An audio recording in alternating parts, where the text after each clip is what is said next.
Hello बच्चों, अब देखिए हम लोग क्वेश्चन नंबर 21 डिस्कस कर रहे हैं। ठीक है, क्वेश्चन नंबर 21 में एक बाइफिनाइल सिस्टम दिया हुआ है।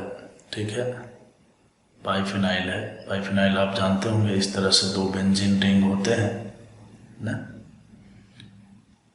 ठीक,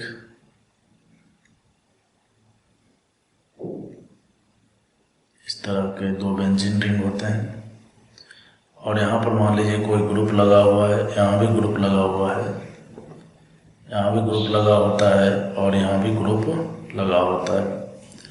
तो इस ग्रुप में रिपल्सन होने के कारण क्या है कि शुरू में तो दोनों बेंजीन रिंग इस तरह से होते हैं, एक बेंजीन रिंग ये है और दूसरा बेंजीन रिंग ये है। लेकिन यहाँ पर जो ये ग्रुप लगे हुए हैं ना, इस ग्रुप में रिपल्सन के कारण क्या होता है, ये वाला बेंजीन रिंग ऐसे हो जाता है। बाइफिनाइल सिस्टम में ये वाला बेंजीन रिंग कुछ ऐसे हो जाता है, देखिए, समझ रहे हो। अब क्या है कि क्वेश्चन में कह रहा है कि बताइए ये कंपाउंड जो है ऑप्टिकली एक्टिव है, ऑप्टिकली इनएक्टिव है। तो देखिए जनरली क्या है कि ऑप्टिकल आइसोमर को पहचानने के लिए हम लोग क्या करते हैं, कायरल सेंटर को ढूंढते रहते हैं। कायरल सेंटर जो है ऑप्टिकल आइसोमर होने का एक कंडीशन है, लेकिन सबसे इम्पोर्टेंट कंडीशन नहीं है। कहने का मतलब है कि बहुत सारे ऐसे कंपाउंड है जहाँ पर कायरल सेंटर नहीं है लेकिन फिर भी वो ऑप्टिकली एक्टिव होता है, जैसे क्यूमुलिन्स, इवन क्यूमुलिन आपने पढ़ा हो, समझ के बात को। तो उसमें बाइफिनाइल सिस्टम भी ऐसा ही है। तो सही डेफिनेशन क्या है ऑप्टिकल आइसोमर होने का? तो सही डेफिनेशन यही है कि वही कंपाउंड ऑप्टिकल आइसोमर होगा, है ना, जिसमें प्लेन ऑफ सिमेट्री नहीं होगा और सेंटर ऑफ सिमेट्री नहीं होगा। प्लेन ऑफ सिमेट्री नहीं है और सेंटर ऑफ सिमेट्री नहीं है। तो ये जो दिए गए मॉलिक्यूल्स हैं ना बच्चों, ये जो दिया गया मॉलिक्यूल्स है, इसमें से आप इस नीचे वाले जो पार्ट है ना, नीचे वाला जो फिनाइल है पूरा सिस्टम, इसको आप 90 डिग्री से रोटेट कर दीजिए। तो जैसे 90 डिग्री से रोटेट करेंगे तो ये ऐसा और ये ऐसा हो जाएगा। तो वो जो OH ग्रुप ऐसे दिख रहा है, ऐसे इस तरह से, ठीक है, यहाँ पर वो OH ग्रुप ऐसे आ गया, ठीक है, इस तरह से। अब आपको क्या करना है, प्लेन को इस तरह से चलाना है ना। एक चाकू ले लीजिए और चाकू को इस तरह से काटना है इसको कि ये यहाँ से जो है दो भाग में हो जाए, मतलब ये पूरा दो भाग में बटे। तो ये पूरा जब दो भाग में इधर बटेगा तो इधर भी दो भाग में बटेगा।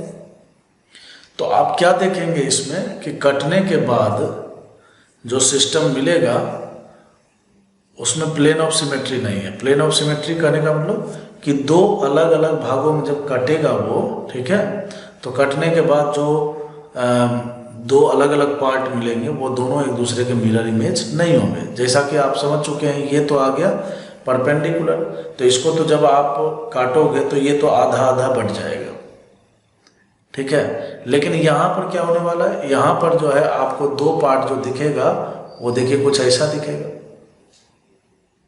समझ गए बात को।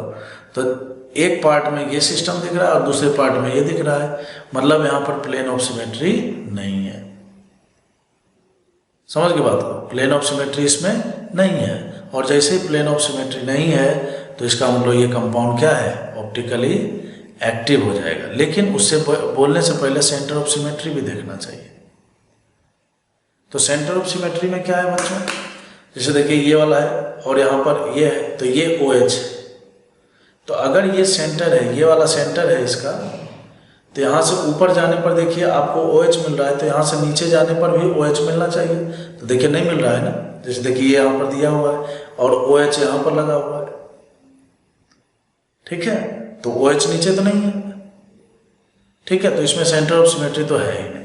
ज़्यादातर केस में प्लेन ऑफ सिमेट्री से ही काम चल जाता है हमारा, ठीक है। तो चूंकि इस कंपाउंड में बाइफिनाइल सिस्टम में वेरी वेरी इंपॉर्टेंट क्वेश्चन है, ये भी आपके नोट्स में कराए गए होंगे, जरूर कराए गए होंगे, क्योंकि सभी टीचर्स जो है इस चीज़ को जरूर बताते हैं। 3-4 एक्सेप्शन होता है, ठीक है, जो ट्रेडिशन को फॉलो नहीं करता है, इसलिए हम उसको एक्सेप्शन बोल देते हैं। तो बाइफिनाइल भी उसी में है। तो इसमें जो है बच्चों प्लेन ऑफ सिमेट्री नहीं है, सेंटर ऑफ सिमेट्री नहीं है, सेंटर ऑफ सिमेट्री नहीं है।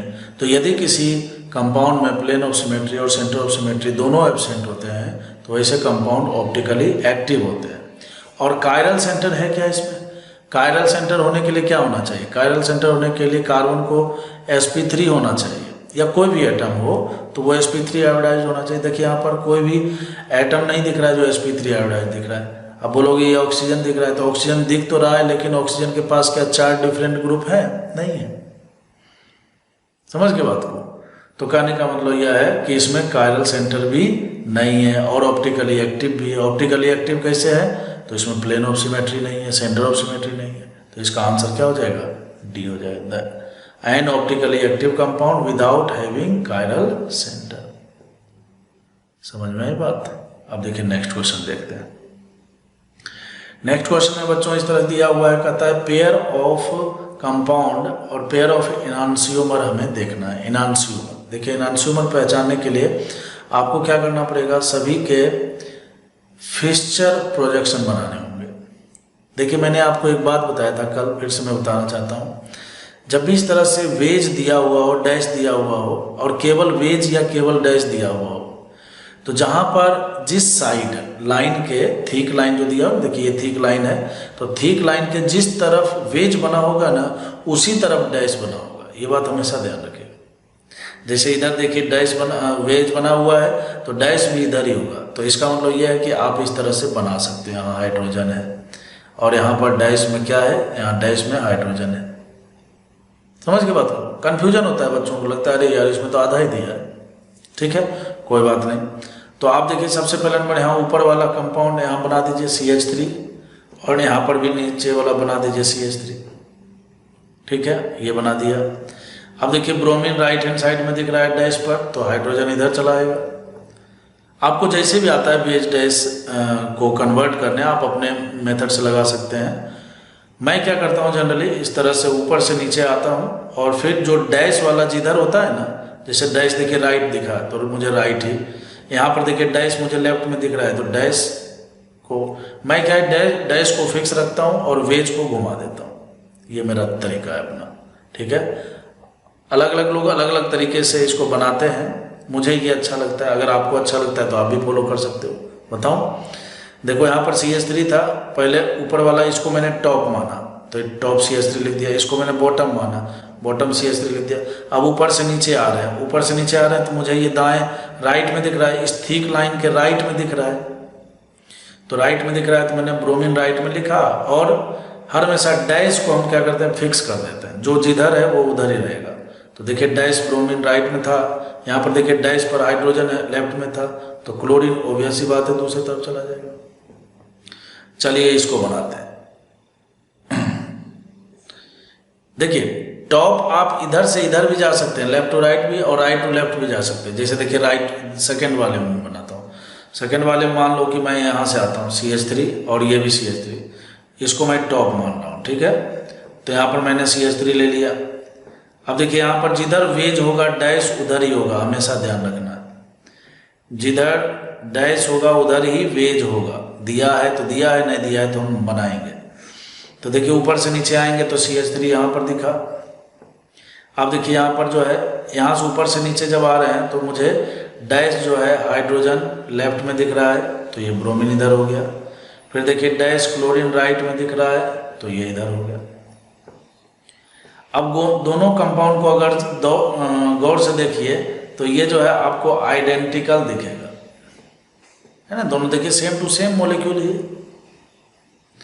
तो ये इनांसियोमर नहीं है। इनांसियोमर देखिए सेकंड वाला है। कैसे? तो देखिए ये वेज पर है सबसे पहला नंबर, तो इसमें देखिए दो कायरल सेंटर है, ये दोनों कायरल सेंटर भी है। प्लेन ऑफ सिमेट्री नहीं है। इनांसियोमर होने के लिए जो है सबसे इंपॉर्टेंट बात यह है कि कंपाउंड का ऑप्टिकली एक्टिव होना बहुत जरूरी होता है। तो देखिए इसमें प्लेन ऑफ सिमेट्री नहीं है। अब देखिए ये दोनों एक दूसरे के मिरर इमेज भी है। कैसे मिरर इमेज है? तो मिरर इमेज इस प्रकार से बच्चों, यहाँ पर देखिए ऊपर में है तो इसके इमेज में ये नीचे पर है, और यहाँ देखिए नीचे में है डैश पर तो यहाँ पर वेज में है। तो इसमें प्लेन ऑफ सिमेट्री नहीं है, सेंटर ऑफ सिमेट्री भी नहीं है ना। तो प्लेन ऑफ सिमेट्री नहीं है, सेंटर ऑफ सिमेट्री नहीं है, यानी कि ऑप्टिकली एक्टिव है और दोनों एक दूसरे के मिरर इमेज है, तो ये पेयर ऑफ इनांशियोमर हो गया। यहाँ पर थर्ड में देखिए, थर्ड में आप देखिएगा तो देखिए यहाँ पर प्लेन ऑफ सिमेट्री दिख रहा है। तो जैसे ही प्लेन ऑफ सिमेट्री दिखा, ऑप्टिकली इनएक्टिव तो इनांशियोमर गया। समझ में आ रहा है क्या? तो प्लेन ऑफ सिमेट्री दिखा तो वो इनांशियोमर नहीं हो सकता। इनांशियोमर केवल ऑप्टिकली एक्टिव कंपाउंड में पाया जाता है। समझ गए बात को? तो ये भी गया। वैसे ही अगर आप इसको बनाए, अभी आपको मैंने तरीका बताया था, यहाँ पर देखिए कुछ नहीं दिख रहा है तो आप डैश बना लीजिए हाइड्रोजन, यहाँ नहीं दिख रहा है तो डैश बना लीजिए हाइड्रोजन, यहाँ वेज बना लीजिए हाइड्रोजन। ठीक है, चलो बना के बता देता हूँ मैं इस तरह से। यहाँ देखिए CH3, यहाँ पर CH3, इधर देखिए लेफ्ट में हाइड्रोजन दिखा, क्लोरीन, हाइड्रोजन, क्लोरीन, फिर देखिए क्लोरीन डैश पर है, जो डैश पर जिधर है वो उसको उधर ही रख दीजिए। ठीक है, तो अब हमें क्या करना है, ये हो गया, फिर हाइड्रोजन उधर चला गया। एक दूसरा स्ट्रक्चर भी बना लेते हैं इस तरह से। यहाँ पर देखिए CH3, यहाँ पर भी CH3, पहले डैश तैयार कीजिए, इसका डैश देखिए हाइड्रोजन, इसका डैश देखिए हाइड्रोजन और इसका डैश हाइड्रोजन। तो डैश लेफ्ट में है, क्लोरीन इधर, डैश राइट में है, क्लोरीन इधर, डैश लेफ्ट में है, क्लोरीन इधर। देखिए क्या दोनों एक दूसरे के मिरर इमेज हैं? कायरल सेंटर है इसमें, प्लेन ऑफ सिमेट्री नहीं है। ठीक है, प्लेन ऑफ सिमेट्री नहीं है और दोनों एक दूसरे के मिरर इमेज नहीं है, तो इसको हम बोलेंगे डाइस्टेरियोमर्स। डाइस्टेरियोमर्स। तीन ही तरह के कंपाउंड पर आधारित ज़्यादा क्वेश्चन पूछे जाते हैं। इस MS चौहान में भी ज़्यादा से ज़्यादा क्वेश्चन आपको मिलेगा ऑप्टिकल आइसोमर में, और IIT JEE में भी। समझ गए बात को? क्या पूछा जाएगा? मेजो कंपाउंड। मेजो कंपाउंड के लिए 2 कायरल सेंटर होना चाहिए और प्लेन ऑफ सिमेट्री होनी चाहिए। मिनिमम 2 कायरल सेंटर तो होना ही चाहिए। इनांशियोमर के लिए पहला तो कंपाउंड का ऑप्टिकली एक्टिव होना चाहिए, होना जरूरी है, और ऑप्टिकली एक्टिव होने के लिए प्लेन ऑफ सिमेट्री नहीं होना चाहिए, सेंटर ऑफ सिमेट्री नहीं होना चाहिए, और दोनों एक दूसरे के मिरर इमेज होने चाहिए। तो मिरर इमेज है, अगर मिरर इमेज है, ऑप्टिकली एक्टिव कंपाउंड है और मिरर इमेज है, कायरल सेंटर है उसमें, ठीक है, तो मिरर इमेज है तो इनांशियोमर, और मिरर इमेज नहीं है तो डाइस्टेरियोमर। समझ के बात को? कोई भी 2 स्टीरियो आइसोमर ले लीजिए जो कि दोनों एक दूसरे के मिरर इमेज नहीं है, तो वो डाइस्टेरियोमर्स भी होते हैं। जैसे ज्योमेट्रिकल आइसोमर में सिस और ट्रांस दोनों स्टीरियो आइसोमर है, दोनों स्टीरियो आइसोमर है, ऑप्टिकल आइसोमर नहीं है वो, और दोनों एक दूसरे के मिरर इमेज नहीं है, तो हम बोलते हैं कि वो डाइस्टेरियोमर्स। तो डाइस्टेरियोमर्स के लिए ऑप्टिकली एक्टिव होना कोई जरूरी नहीं है, लेकिन इनांशियोमर के लिए ऑप्टिकली एक्टिव होना बहुत जरूरी है, और मेजो के लिए ऑप्टिकली इनएक्टिव होना चाहिए कंपाउंड। आप जानते होंगे, मैं रिवाइज कर रहा हूँ। ठीक है, तो बताइए इस तरह से इसका आंसर क्या हो जाएगा? बी हो जाएगा। तो आंसर तो हमने पहले ही निकाल लिया था, बाकी मैंने सारे को सॉल्व करके बताया, इसलिए बताया कि आपको हर एग्जाम्पल से कुछ ना कुछ सीखने को मिलेगा। समझ गए बात?